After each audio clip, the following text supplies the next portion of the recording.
Brando. Oh, that's cute. Just the look of a dog can make you a little bit happier.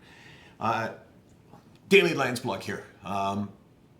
Soundgarden, Audio Slave, two brilliant bands with the awesome Chris Cornell as the front person for those bands. He had an unbelievable range in his voice, and he was considered a genius. He was considered a brilliant performer, but also an amazing guy, and from what people say, a great dad devoted to his 3 kids.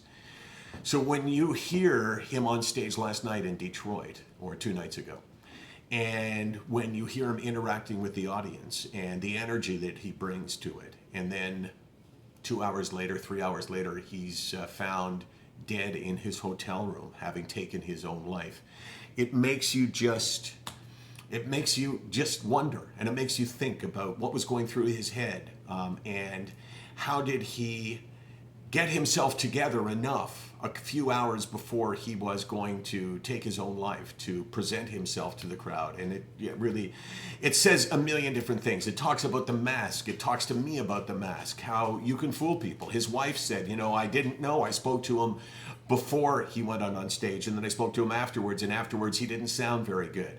And she was very concerned. And there's been all kinds of talk today about how that he took his life for granted, that because he had money, he should not have taken his own life. And this is just the world we live in, lack of understanding with suicide. Chris Cornell, at his very core, is not a front man, is not a genius, is a person with a struggle. And that struggle ultimately took him down. Now, I don't know the circumstances. I know that he had an addiction problem many years ago. I know that he had been sober for a long time. We don't know what happened, but we do know this, that money does not prevent you from mental health problems or addiction.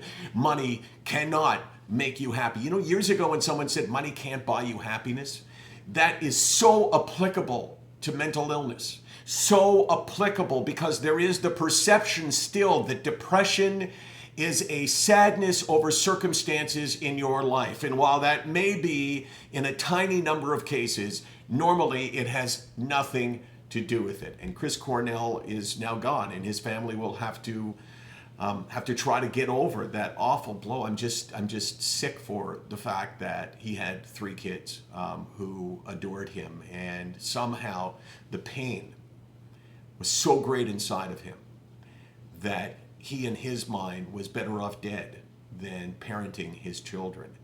And that should not tell you that he was anything other than desperately ill. And if you're going to draw the conclusion that he was selfish because he left his kids, then you know nothing about mental illness. SickNotWeak.com, 24 hours a day, 364 days a year. Tragedy today, but tragedy every day. It happens too often.